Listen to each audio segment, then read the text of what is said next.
After Pilate had sentenced Jesus to death, the soldiers removed the purple robe Jesus was wearing and put his own clothes back on him. Then they placed a cross upon Jesus and led him out to be crucified. On the way, they found a man from Cyrene named Simon, father of Alexander and Rufus, who was entering the city. And as he was about to pass by, they took hold of him, laid a cross on him, and forced him to carry it behind Jesus.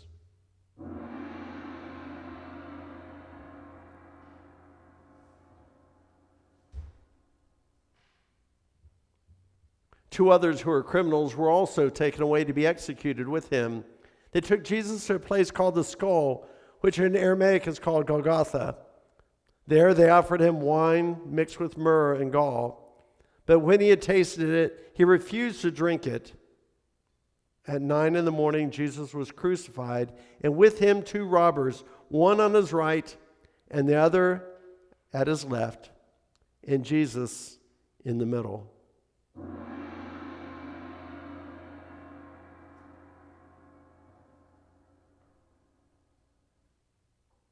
Then Jesus said, "Father, forgive them, for they do not know what they are doing."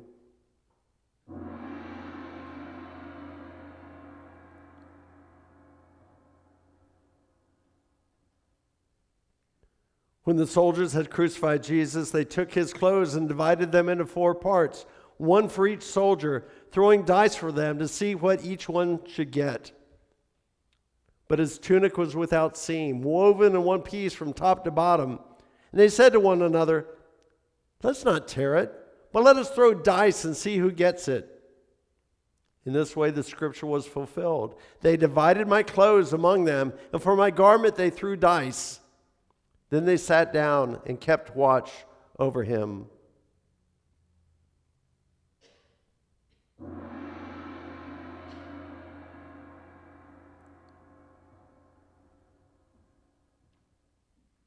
Pilate also wrote a notice stating the accusation against Jesus, and they placed it above his head on the cross, and it read, "This is Jesus from Nazareth, the King of the Jews." Many Jews read the notice because the place where Jesus was crucified was near the city, and it was written in Aramaic, Latin, and Greek. Therefore, the ruling priests of the Jews told Pilate, "Do not write, 'The King of the Jews,' but he said, 'I am King of the Jews.'" Pilate answered, "What I have written, I had written."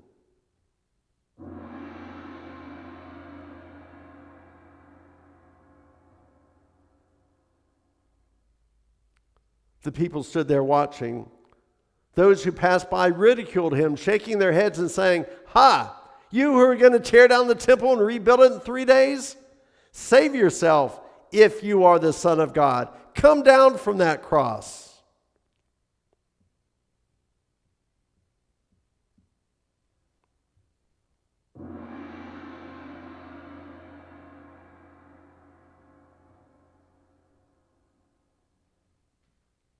In the same way, the ruling priests, together with the scribes and the elders, sneered at him and made fun of him, saying, "He saved others. If he is the Christ whom God has chosen, why can't he save himself?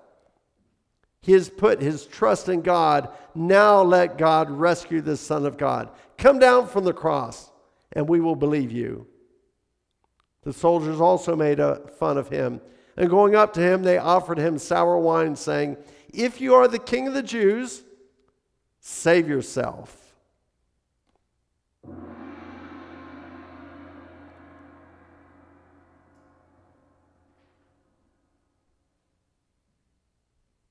Likewise, one of the robbers who was crucified with him also hurled insults, mocked him, saying, "Aren't you the Christ? Save yourself and us." But the other, warning him, asked, "Aren't you afraid of God? You are condemned just as he is.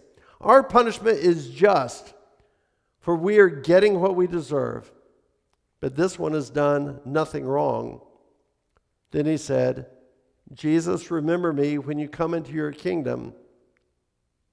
"I tell you the truth," Jesus said to him, "today you will be with me in paradise."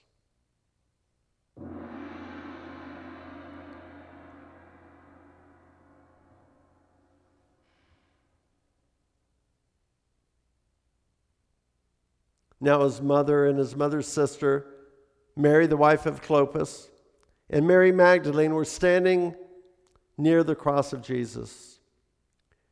Jesus said to his mother and the disciple whom he loved, standing near, "Woman," he said to his mother, "behold your son." And then to the disciple, "Behold your mother."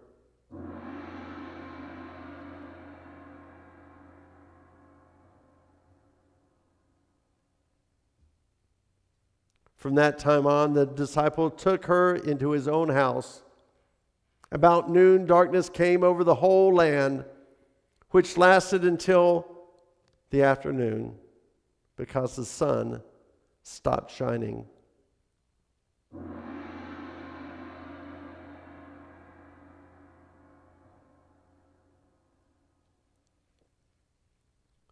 Then Jesus cried out with a loud voice, saying, "Eli, Eli, lama sabachthani," which means, my God, why have you forsaken me?"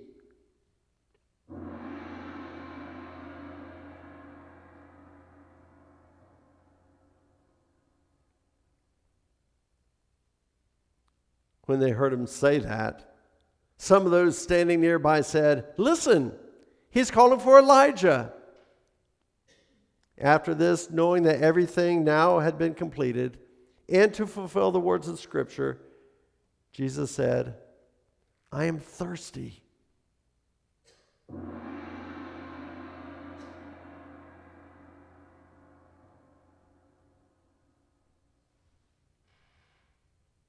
A jar full of sour wine was nearby. Immediately one of the men ran and took a sponge and soaked it in the sour wine and put it on a hyssop stem and held it to his mouth and offered him a drink. The others said, "Let's see if Elijah comes to save him."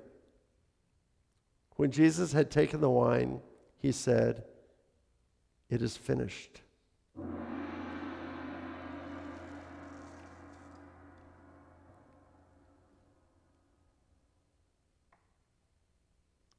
Then Jesus cried out with a loud voice, "Father, into your hands I commit my spirit."